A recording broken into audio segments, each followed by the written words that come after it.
Is a Chevy Camaro better than a Ford Mustang? This one's close. This one's tough. Let's go through it. So I've done some different comparisons, like, hey, is a Camaro better than a Challenger?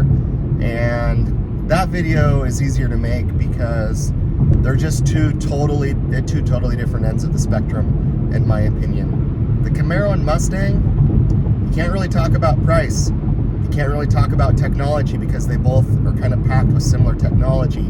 You know, the Camaro has the head-up display. Mustang doesn't have that. However, they have the digital gauge cluster, which is pretty sweet. So they're really on par. But what a Camaro does better than Ford Mustang is the torque. If you're someone who wants torque, the Camaro is a great marriage. It really takes the best of what the Scat Pack of the Challenger does, and it takes what's lacking in the Mustang, which is torque, and it meets in the middle. So if you're someone who likes torque, I definitely would recommend the Camaro. Now, the Mustang's no slouch. It, 420 pound-feet of torque, whatever it is. I might be off a little bit. And just for reference, I've owned the Bullitt Mustang. It had 480 horsepower, and I believe it was 420 pound-feet of torque.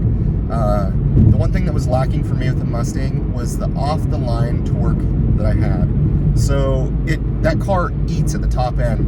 It would beat the Camaro, it'd beat the Challenger at the top end. It really would. That car is meant to be ran hard at the top end, and it'll do some fun top speeds.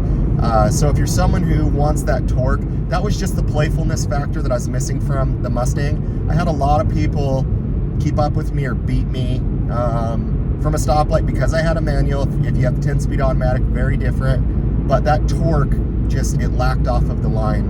And so that's just something that I feel the Camaro does better.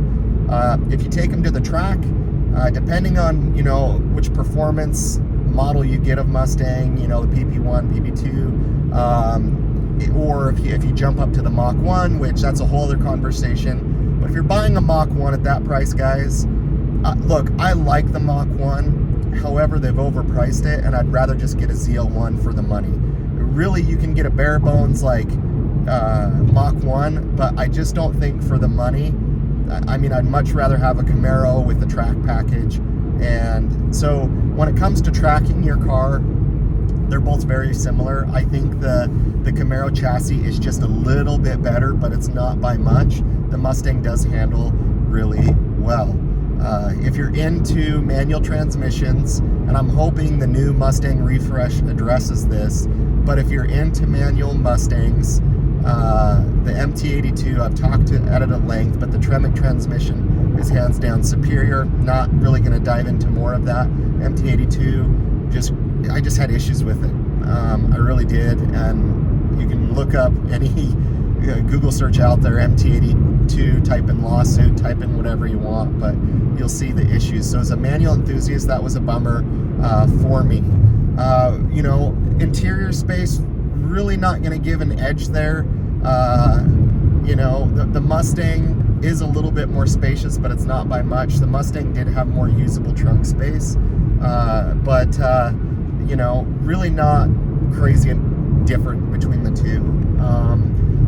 But when you look at other things, such as like build quality, I feel like even just when you shut a Mustang's door versus when you shut the Camaro's door, I personally feel that the quality of the Camaro is better than the Mustang. From paint to assembly to a lot of things. The Mustang just kind of felt tinny.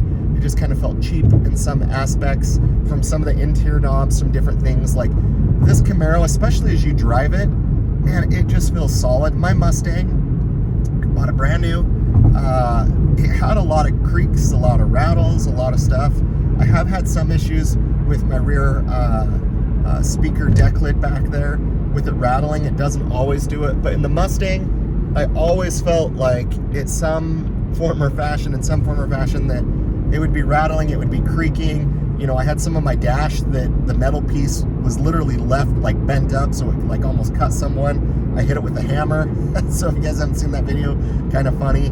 But the Camaro and the Mustang is in a very similar class. They really are. They compete more against each other. They're priced the same. You can kind of spec them out very similarly. The technology is really on par. Space is kind of on par. Those are the two brands that are going after each other, although the Camaro has just been left far, far behind. Obviously, the Mustang, you got better visibility out of. There's other things that, you know, the Mustang just has a loyal brand following from just day one in terms of just those Mustang enthusiasts. And this one might be silly, might be a little different, but this is just my video, my opinion. If you're wanting to stand out more, if you're wanting something unique, get the Camaro. There's Mustangs all over the place. The EcoBoost, the Mustang has been, until Dodge recently surpassed them, the #1 selling brand out of the three. You're going to see Mustangs everywhere you're going to go, but you're not going to see a lot of 6th gen Chevy Camaros. You'll see them, but rarely. You'll see some of the earlier 5th gens. And so if you're someone who likes to stand out, be a little bit different, not have something that everybody else has, then, you know, I would for sure go with the Camaro if you're looking to just kind of stand out from the crowd a little bit. And talking about crowds, we all know a Mustang's doing crowds, but the Mustang actually does fine. You know, and I've driven the Mustang in snow. I've driven the Camaro in snow. I'd say the Mustang did a little bit better in snow, but that was due to tires. But guys, this one's tougher to make. Those are just some of my few quick things. I'm sure I left some stuff out, but at the end of the day, they both share the same transmission in the 10-speed. I think they both use that 10-speed transmission. If you guys didn't know that, there you go, but they're basically the same transmission in the 10-speed. It is harder to compare the two because I feel they're very similar in a lot of categories, but those are just a few things why I think the Camaro is better than the Ford Mustang. If I left something off, let me know, guys. I'm Austin, this is Gone in 60. Catch you on the next one.